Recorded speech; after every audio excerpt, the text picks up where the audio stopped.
겨울철 빙판길보다 더 무서운 게 뭔지 아세요?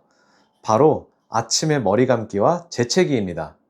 실제로 겨울만 되면 아무것도 안 하고 그냥 기침 한번 했을 뿐인데 허리를 못 펴서 엎혀오시는 분들이 눈에 띄게 늘어납니다. 오늘 영상에서는 내 허리 끊어지게 만드는 겨울철 최악의 상황 3가지와 허리 통증 막아주는 재채기 자세, 그리고 병원에 달려가야 하는 위험 신호까지 딱 5분 안에 정리해 드립니다. 도대체 왜 겨울에는 허리가 잘 다칠까요?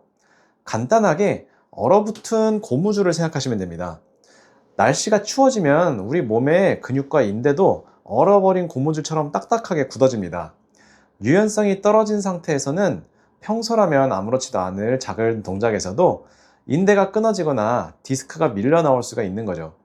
자, 그럼 어떤 상황을 가장 조심해야 될까요? 첫 번째, 가장 의외이면서도 위험한 재채기입니다. 재채기할 때 배에 순간적으로 큰 압력이 걸리는데 이때 무방비 상태로 있다가 허리를 삐끗할 수 있습니다. 그럼 재채기 신호가 올 때 어떻게 해야 할까요? 무릎만 기억하세요. 재채기가 나오려고 할 때 허리를 꼿꼿이 세우거나 억지로 참지 마세요. 무릎을 살짝 굽히고 손으로 허벅지나 벽 또는 책상을 짚어주세요. 이렇게 하면 척추로 갈 충격을 쿠션처럼 흡수해 줍니다. 이 작은 습관 하나가 여러분의 척추를 살립니다. 두 번째, 문 앞에 택배나 바닥에 물건을 무심코 짚는 순간입니다. 허리만 숙여서 물건을 집어 올리지 마세요. 귀찮더라도 반드시 의식적으로 무릎을 굽혀서 앉은 다음 물건을 몸쪽으로 바짝 끌어당겨서 다리 힘으로 일어나야 합니다. 세 번째는 아침 기상 직후입니다. 밤새 굳어있던 몸으로 벌떡 일어나서 바로 허리를 숙여서 머리를 감는다? 이건 허리에 폭탄 던지는 격입니다. 아침에 눈을 뜨자마자 바로 일어나지 마시고 이불 속에서 기지개를 충분히 펴서 체온을 올린 다음에 천천히 일어나세요.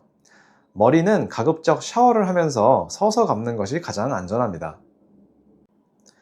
이제 만약 이미 허리를 삐끗했다면 어떻게 해야 되느냐를 말씀드릴게요. 우선은 편한 자세로 누워서 쉬는 것이 1순위입니다.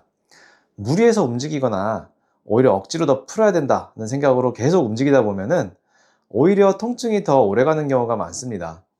처음 하루 이틀은 붓기와 염증이 심한 시기라서 냉찜질이 도움이 되는 경우가 많습니다. 그런데 2, 3일이 지나도 전혀 나아지지 않고 단순히 허리만 아픈 것이 아니라 다리가 저리거나 전기가 오는 듯한 통증이 느껴지거나 또는 통증이 엉덩이 아래까지 쭉 뻗어내려간다. 이런 증상이 뚜렷하다면은 그냥 근육통이겠지 하고 넘기지 마세요. 이런 경우에는 신경이 자극되거나 눌리고 있을 가능성도 고려해야 돼서 집에서 자가치료만 하면서 버티기보다는 영상 진단을 통해서 정확한 상태를 확인해 보셔야 됩니다. 단순한 염좌인지 혹은 디스크 문제인지 먼저 구분이 되어야지 그 다음 관리와 치료 방향도 무리 없이 잡을 수 있기 때문입니다. 허리 때문에 오늘도 걱정하시는 분이 계시다면 오늘 내용 꼭 참고하시기 바랍니다.